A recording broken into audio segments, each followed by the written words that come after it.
Welcome to FedScoop TV. We're here at the Government Innovation Forum. I'm Wyatt Cash, and joining me today is Bob Dunn, Vice President Federal for Juniper Networks. Welcome to the program. Thank you very much, Wyatt. Terrific. I wanted to kind of first start off by saying that the federal government's really made quite a lot of strides in innovation and trying to put an emphasis on transformation.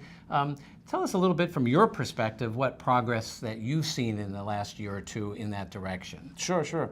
Well, that's, as you know, that is my total focus, which is the federal marketplace for our civilian DoD and IC customers, intelligence community customers.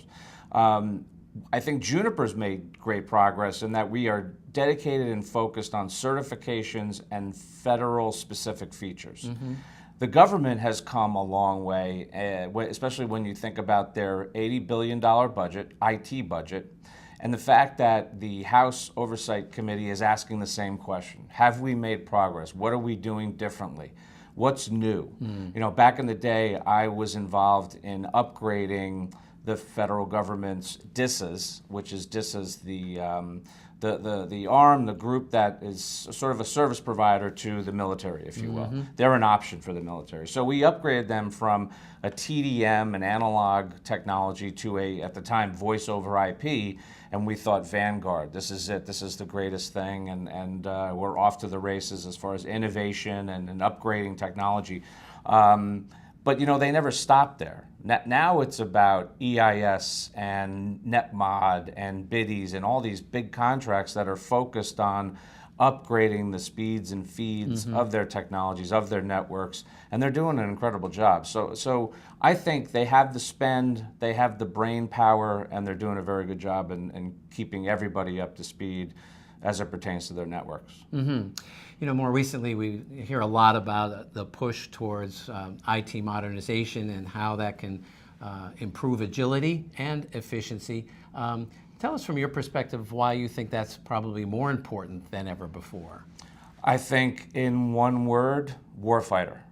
The men and women who are in the field need the best communications, the best technology more than ever. You know, whether it's a tactical kit where you have disparate components and you need the best of breed to make sure that the communications are sound, or if you are looking at DISA's overarching architecture and the communication that they bring to the warfighter and to DHS and to other employees, I mean, it means a lot. And so, you know, when you talk about agility means different things to different people. Again, we talked about speeds and feeds. I think it's just a matter of getting the right stuff into the hands of the people that really know how to use it, so that when we are in theater, God forbid, we can communicate and know what to do next. Well, next I'd like to ask about cybersecurity. It remains an evolving challenge for federal agencies. What steps do you feel need to be made so that agencies can embrace the modern technologies to take better advantage of them for security and really keep millions of Americans safe? Sure, no, that's a great question, Wyatt, and I think a lot of people are asking that question today. I think about my career and where I started. I'm not going to tell you how old I am. I'll tell you how old I'm 52. But I started with the Bell Operating Companies. And then I went to Nortel, and then went to private equity and went to some other companies. Then I had a very brief stint with Arbor, which is a DDoS mitigation company, distributed denial of service mitigation company. Best of breed ahead in its class, frankly. And then I joined Juniper, again, massive talent, total focus on security. What we're doing with certain technologies is incredible. And when I think about my career and why I just gave you that path is, back in the day with Bell Operating Companies, we were worried about ISDN and connecting data. And then as we got more advanced, the hackers, the bad guys became more advanced. And so we had to find a way to, and continue to find a way to protect against these attacks, whether it's the kill chain philosophy or looking at denial of service. I think the most important aspect of any cybersecurity question or framework is, do you know your weakest link? Do you know the strength of that weakest link? Because that's where you have to place your focus. And whether that is with someone that's trying to understand what an attack is, or someone that's trying to understand how to protect a network.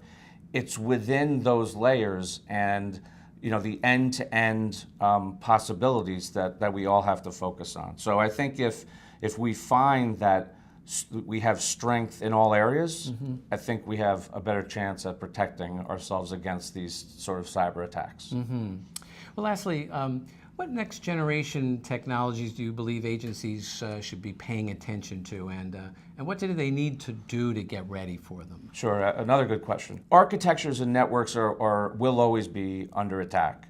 So I think security in any form has to be first and foremost.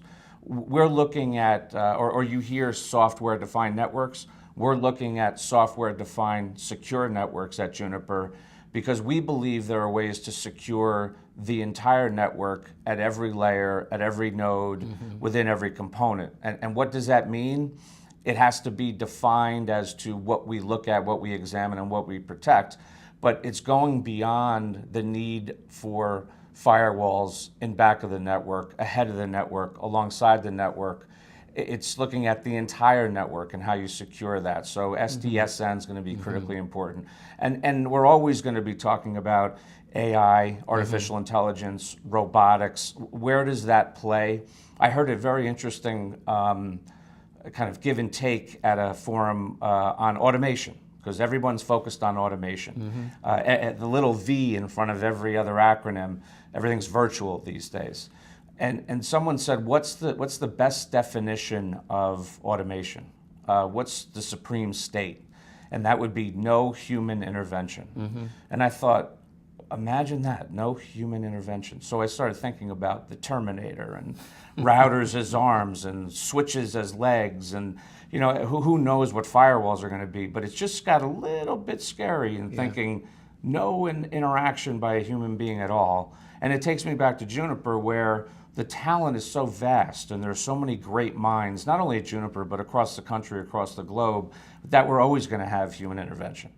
And so automation, while important, and something to study, I think we should always focus on education and making sure that we really understand the architectures and the networks that we have to put out into the field. Well, Bob, thank you for stopping by and joining us Sure. today, talking about your perspective and insights on innovation in government. So appreciate that. My pleasure, Wyatt. Terrific. Thanks.